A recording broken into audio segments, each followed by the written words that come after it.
Et du coup, il y a un mardi soir un numéro de téléphone qui m'appelle, c'est la prod de Qui veut être mon associé. Ils me disent bon bah ok, super nouvelle, on aimerait que vous participiez au tournage, c'est dans quelques jours. Donc excitation maximale, j'en revenais pas. Je me souviens que ça a été vraiment un tunnel de choses à préparer pour le discours. En fait, l'émission démarre avec 3 minutes de pitch. Donc en fait, il faut pitcher sa boîte face caméra, il y a un silence plateau, un monde fou sur le plateau.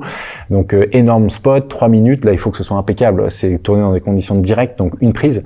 Donc faut quand même pas se foirer, quoi. C'est le prime sur la 6, il y a des millions de téléspectateurs, donc il y a quand même la pression de ce moment-là.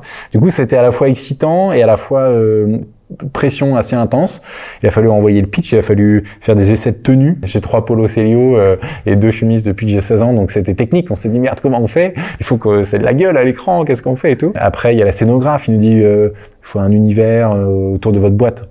Et on se dit bah c'est génial, mais on a une boîte d'outdoor et là c'est en indoor. Donc en fait, assez vite, on s'est dit il faut qu'on demande à tous les copains d'Annecy, tous ceux qui ont des boîtes d'outdoor, de contribuer. Donc on a contacté Picture, Organic Closing, on a demandé aux copains de Joe's qui ont des Packraft, on a demandé aux copains de Samaya de nous prêter une tente, pareil TSL pour des raquettes ou autre. Enfin en gros on a essayé de mettre dans le visuel, dans toute la scénographie qui est sur le plateau, toutes les marques qu'on affectionne et du coin quoi.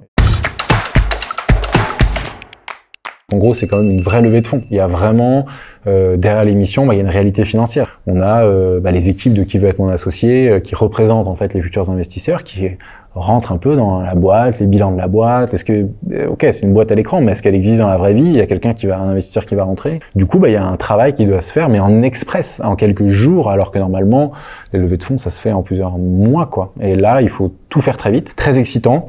Et je devais pitcher avec Alix. On devait pitcher tous les deux, on s'est préparé, on devait passer en gros tard l'après-midi, on s'est mis à passer tôt le matin. Et en fait, Alix avait une contrainte, elle pouvait pas en fait être là tôt le matin, quoi, le lendemain matin, à quelques heures du passage, mais en fait non, tu passes tout seul.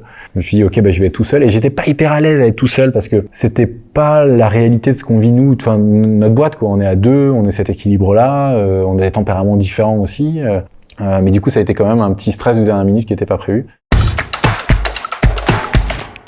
Je suis en caisse le mardi après-midi, donc la veille du truc. Sur le chemin, je passais des coups de fil, donc j'ai fait Annecy, Paris en caisse avec un rafting, une tente. Enfin, c'était vraiment la caravane. La fille du plateau m'appelle, elle me dit vous êtes où? Je vous vois pas et tout. J'ai dit non, c'est demain. Je vous avais dit que j'arriverais demain matin très très tôt. Ah non, moi j'ai qu'un slot maintenant pour installer les trucs. Et du coup j'oublie, mais je suis en caisse, j'ai plus d'essence. Et en fait j'étais au téléphone et d'un coup, je suis sur l'autoroute, je suis en panne. Et là je me dis putain mais quel joke. Je suis en panne. Je dis je m'en fous, je finis en courant avec le rafting dans le sac à dos. Panne d'essence, je reprends 2 heures, j'arrive à une heure pas possible à Paris. Le tournage était le lendemain matin. Il y avait les conf calls avec les avocats, les trucs la veille à minuit et tout. Franchement, c'était un tunnel.